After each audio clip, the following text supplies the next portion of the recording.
بسم الله الرحمن الرحيم. الحمد لله نحمده ونستعينه ونستغفره ونؤمن به ونتوكل عليه ونعوذ بالله من شرور أنفسنا ومن سيئات أعمالنا.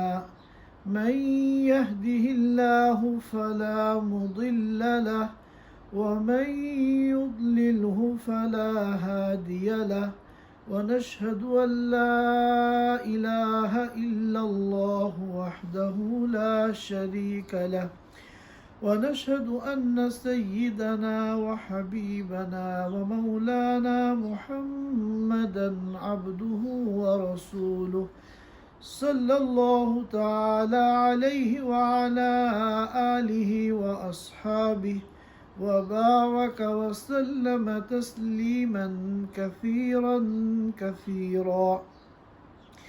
أما بعد فأعوذ بالله من الشيطان الرجيم.